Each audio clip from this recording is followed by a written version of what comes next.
In this video, we'll be playing 3D games on a Nokia 6760s slide, both Java and Symbian titles. I just unplugged the phone from the charger and now it's fully charged. And yeah, in this video, I've prepared 14 memorable games that will spark your nostalgia, just like you requested in the polls I posted 2 weeks ago. You asked for it, now I'm delivering. Let's get started. The first 3D game we're testing is an extremely popular one, Asphalt 4 Elite Racing. We also get a cool collection of cars, including models like BMW, there we go, we have a Corvette, next we got a Ducati Monster motorbike, Aston Martin, and even a Ferrari. But of course, all of them are locked, so we are left playing with the Nissan GTR, which is pretty cool also. For the race location, we have Los Angeles, and we are about to start a 3-lap race, which I hope to win. The graphics are actually pretty good for that time. Let's not forget that this game was released when mobile gaming was still new and evolving. The frame rate seems to be around 15-20 FPS. It's not the smoothest gaming experience, but it's playable. I can steer, accelerate and even overtake opponents. I hope. Because this game is a little bit harder than you think. You'll see plenty of NPC cars driving legally on the road, but if you can control your car properly and handle it well, especially if you collect enough Nitro points, you definitely have a good chance of winning this race. But for sure, if you're gonna drive like me, probably you are not gonna win.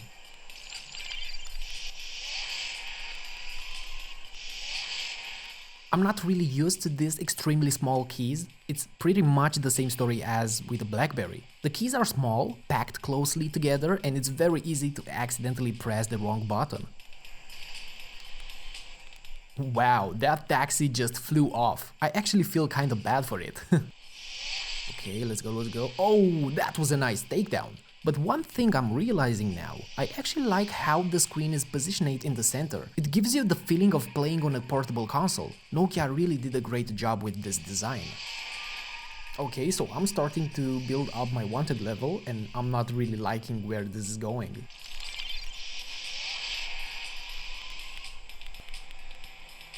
Okay, so I just take down a Mini Cooper, but I have to say, overtaking opponents it's really tough. I'm almost done with the second lap and I'm still on the 5th place.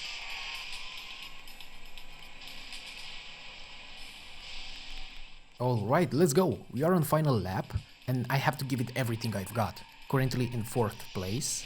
Okay, I really like how this game keeps you in action. Everything moves so fast, even though this phone is barely handling it at around 15 frames per second. Oh, no way, we are almost on the 2nd place. I put the Nitro and you are down. Even though I'm not the first one, the 2nd place, let's go, I'll take it. Great job. And now let's see how much I earned at the end of the race. Of course, more upgrades has been unlocked and you can change the rims, upgrade the engine, air filters and many other things.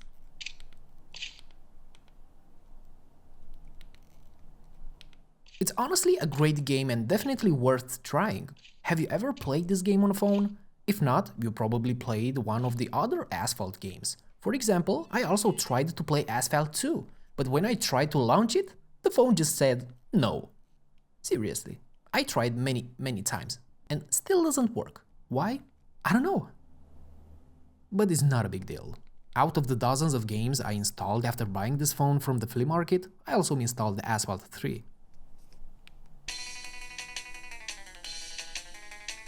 Now, it's not a 3D game, as I promised in the title, but for the sake of nostalgia, and because Asphalt 3 was probably more played and popular than Asphalt 4, let's do a race in this legendary game. Alright, now that's weird. I already have upgrades available even though I haven't played this game yet. Let's jump straight in with a Mustang GT and start smashing other cars. Why do I say smashing? Because 2D Asphalt games are basically crash simulators. It's rare to overtake an opponent without sending them flying off the road. The soundtrack, it's actually really nice and brings me that nostalgia vibe. At the same time, we are also comparing the frame rate of this game. It is clear that it runs much smoother than Asphalt 4. But of course, it's a 2D game, so compared to Asphalt 4, it probably doesn't use nearly as many resources.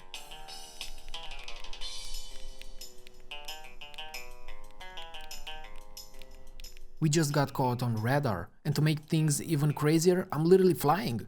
Apparently, both the police and the media have their eyes on me, but oh, none of that even matters anymore. I just flipped over and got arrested. What a disaster.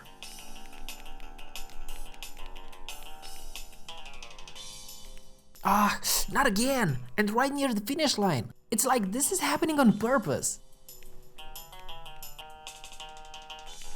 Okay, so we've got the third place, which is alright, okay. We still got the money, so we still have some cash, even though we got arrested and we had to pay 5k because we got arrested and we have one new car and one new girlfriend. Let's go! This game is actually really crazy, guys. Next up in our racing game lineup is Crazy Taxi. A pretty interesting port from the Sega Dreamcast. Personally, I've never played this game on the Dreamcast, but I did play it a lot on PC when I was a kid. It was one of those games that everyone burned onto CDs and installed everywhere. This game runs well and it keeps the same classic structure and concept. Pick up passengers and get them to their destination. Your driving skills and the time spent with the passengers determine whether you get a good or a bad score.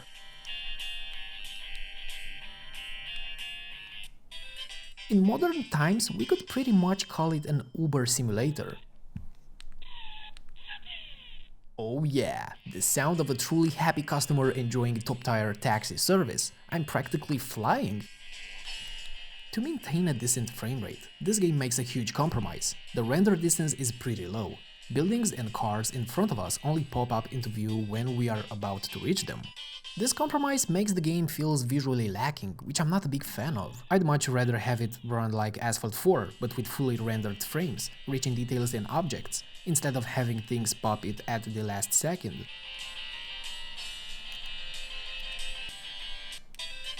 Alright, a dissatisfied customer, despite the fact that I got them on their destination on time, and most importantly, they didn't have to jump out of the car like unhappy passengers did in the official Crazy Taxi version. Okay, so now I have to enter my name, but guess what? The game doesn't recognize my QWERTY keyboard, only the number keys. This instantly reminds me of the old school T9 keyboards, so I'm guessing I'll have to type my name the classic way, just like we used to on old phones with T9 input.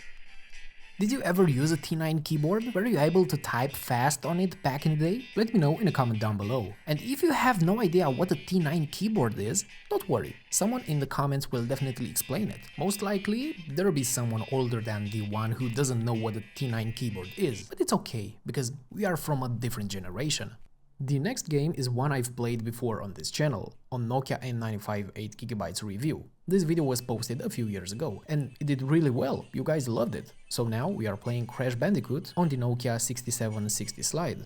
One great feature of this game is that you can fully customize the controls, assigning every action to any button of the keyboard. This is a huge advantage, especially since many games struggle with QWERTY keyboard compatibility on this phone. On top of that, this game is much better optimized. Even in the menu, you can already tell it runs much smoother compared to other titles.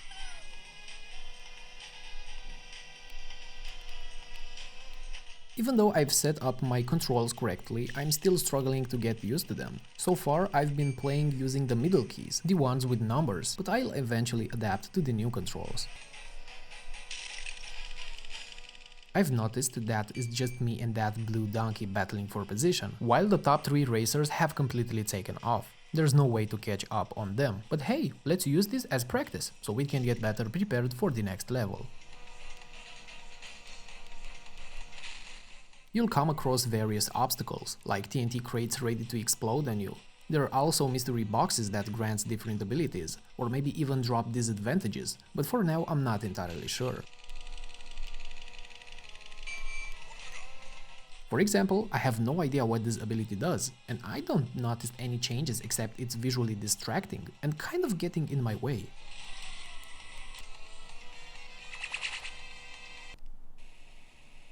I'm curious if there are any PlayStation 1 emulators compatible with these Symbian phones. It will be really cool to test one out.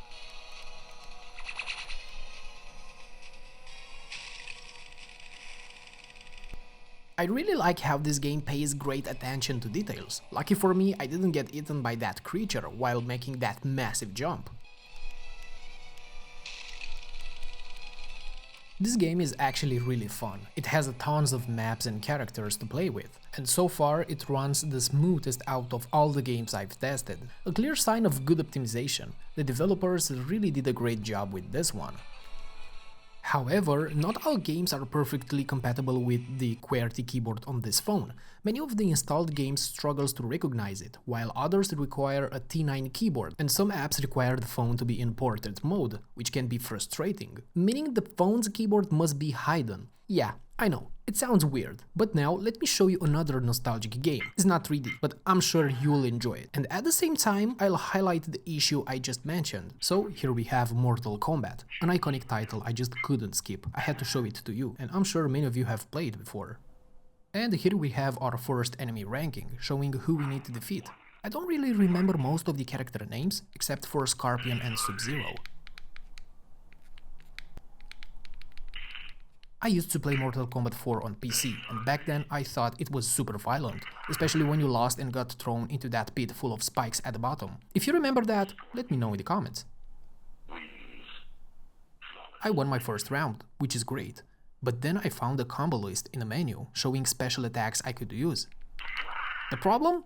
Who's supposed to use them when the game doesn't recognize my keyboard and forces me to keep the phone closed in vertical mode? It's clear this game was not optimized at all for this phone. I mean, seriously, even the T9 keys don't work, even though they are right there. I mean, I don't care if the game runs on the wrong resolution, I'd still be happy as long as I could actually use the buttons. But nope, not even that. I mean, it's not the most terrible experience I ever had, but I've noticed that the game sometimes lags and starts freezing, and after a while it's just completely crashed and kicked me out. Alright, I think it's time to move on. And the next game is another fighting game, and it's 3D.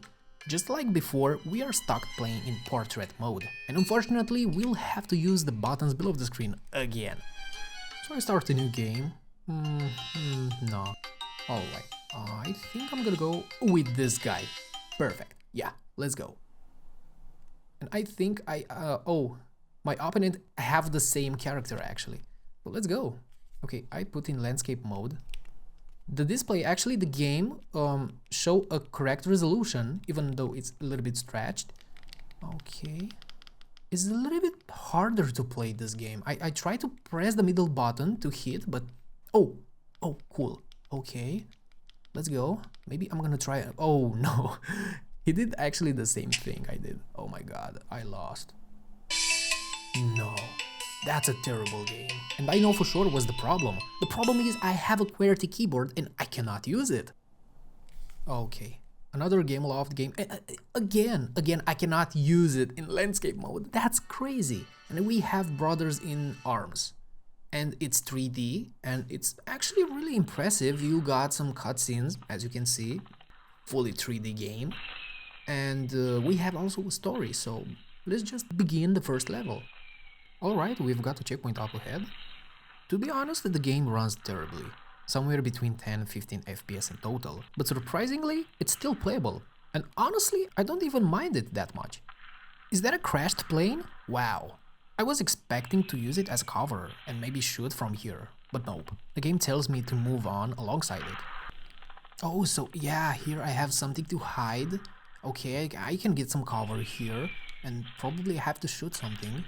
Oh, there's someone. Alright, okay. I think I shoot something, but I'm not sure. No, there's nothing. It's just a dead brown cow. Oh my god, I seriously thought these planes were crashing right on top of me. The game is actually really well made, and I'm honestly surprised it's running on this phone. I think we're getting closer to some houses, which probably means I need to watch out for enemies. But honestly, playing on these tiny buttons is extremely difficult. It's just not efficient at all. Okay, I think here we got some action. Oh my god, I'm gonna die. No way. Where? Oh, this guy. Oh no, there are even more. But I think I shoot something. I'm not sure. Oh my god, I thought I killed this guy. I killed everybody? No way. If this were a regular phone with a T90 keyboard always visible, I feel like the gameplay experience will be so much better. Alright, and that plane just crashed in front of us, which is crazy. We are still alive. Press 5 to skip. Okay, so we have to drop a grenade there, but I don't know. I don't have a keyboard, so I think I'm gonna shoot everyone. Let's go.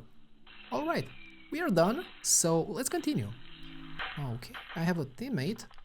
You can, okay. Oh, we have to enter in aim mode, but I don't have the access to that key, because I don't have a keyboard. I have one, but I cannot use it, so I died. No way.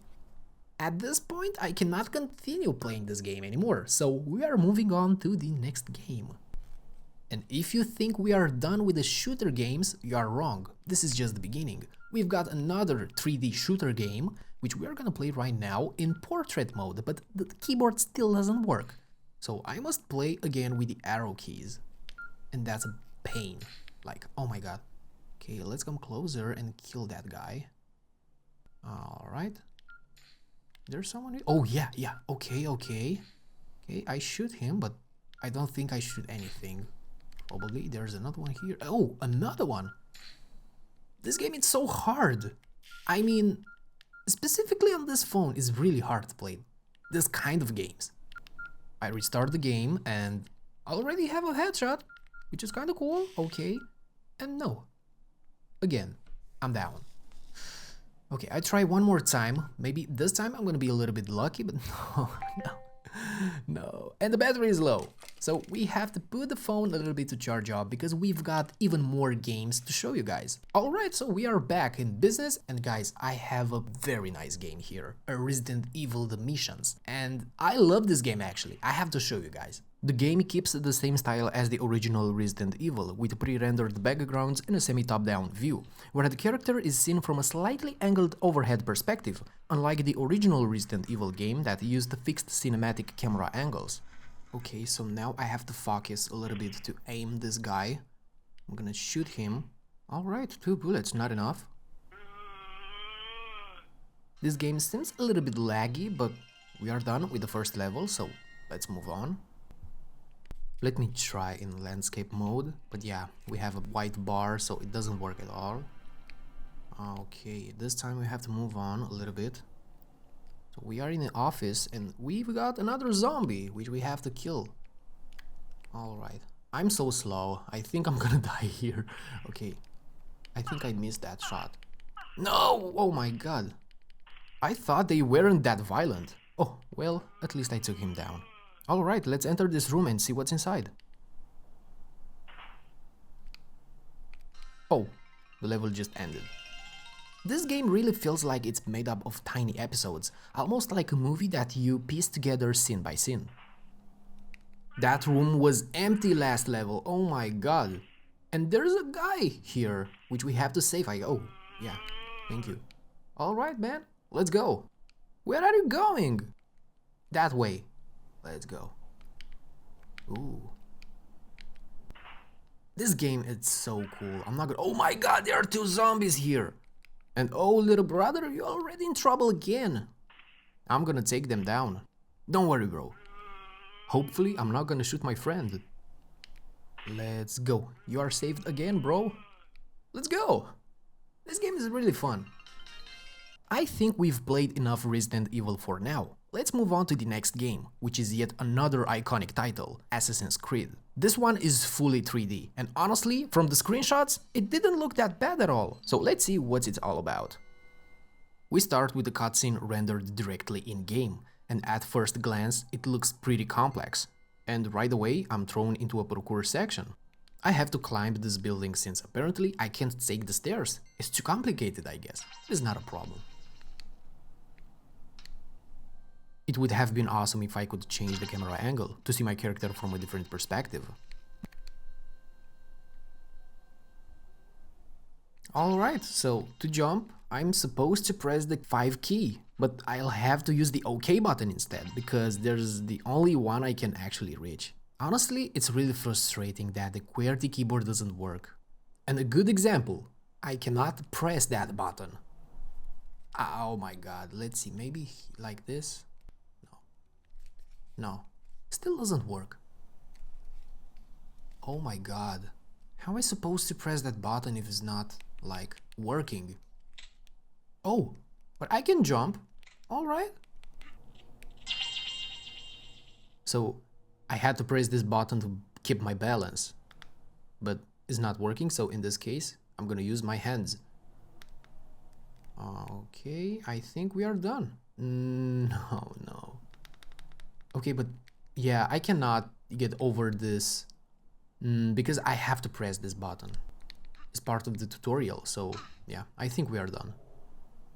The next game is Midnight Pool 3D, and this is a game I actually dreamed of playing when I was a kid. I used to play the 2D version of this game on my Nokia 6070, and I enjoyed so much back then. Now it's finally time to play the better 3D version of this game. Just like the previous game, the Assassin's Creed, it's fully 3D. The balls, the table, and even the background are all rendered in 3D. Okay, so we have a little bit of tutorial to get used to the controls. Hopefully I'm not gonna need the QWERTY keyboard. Okay, moving on with the next part of the tutorial, we have to press the 0 button, but how am I supposed to press that button? Okay, so by accident I discovered that if we do this button combination, pressing the bottom left button with the yellow highlight together with another yellow highlighted button in the middle, apparently it works. So that was the secret all along. It's still hard to play, but at least it's not impossible anymore. Now I can control the direction of the white ball much better, so we can actually play properly. The tutorial is over, so we are thrown straight into a match. Let's see what happened. We are playing against John, and he just broke the rack. I really like how the camera angle shifts, making it easier to see whether the ball is going into the pocket or not. A really nice detail. Alright, now it's my turn. Hopefully it's the right ball. Okay. Wait, but I am the John? What? I'm not sure. I'm playing with John or I play against John. I'm not sure which one is. Probably I'm the girl and the John is my opponent, but I'm not sure. In conclusion, this is a very interesting game and I definitely recommend it. I still have a few more games to show you before we wrap this episode. The next game is 3D Timeshock Super-Pinball 3D. A pretty fun game. Aside from being in 3D, it doesn't have anything too special. It's just a classic pinball game, but with a pretty energetic soundtrack.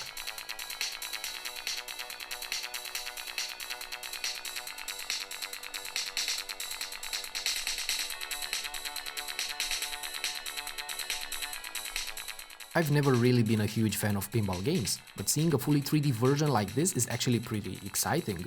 It's really interesting to see the entire pinball table rendered in 3D, definitely a nice touch. So if you've made it this far, leave a comment and let me know what kind of videos would you like to see next. Maybe a phone review, some classic games, repairs or other ideas? Let me know.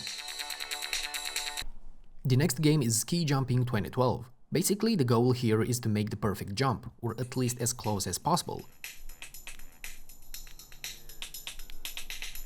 while also maintaining balance, from what I can tell so far.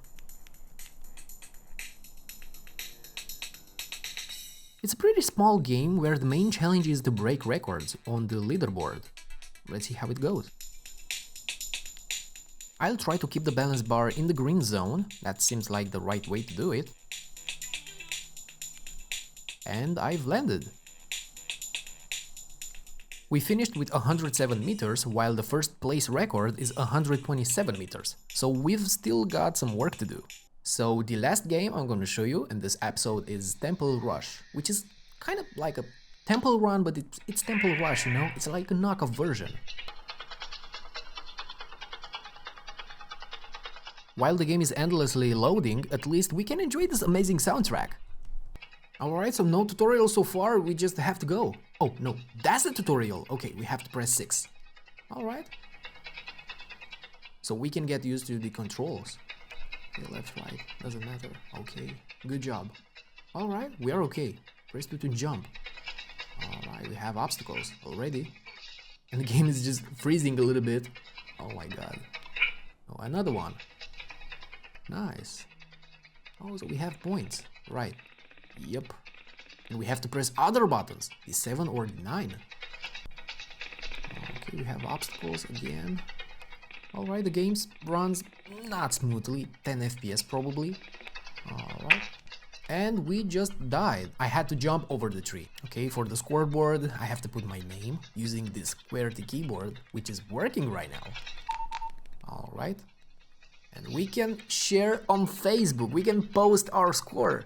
And look at that old Facebook logo. Oh my god, this game is so old. But yeah, I'm not a huge fan of playing this game, so I think we are done. And there are even more games I could show you. Probably in another video. Maybe we can even do one featuring 2D games, if that's something you'd be interested in. Just let me know. Thank you guys for watching this video. Make sure you press the subscribe button because I'm gonna post more often this type of content. And if you have any ideas, yeah, again, just post in the comments. See you soon.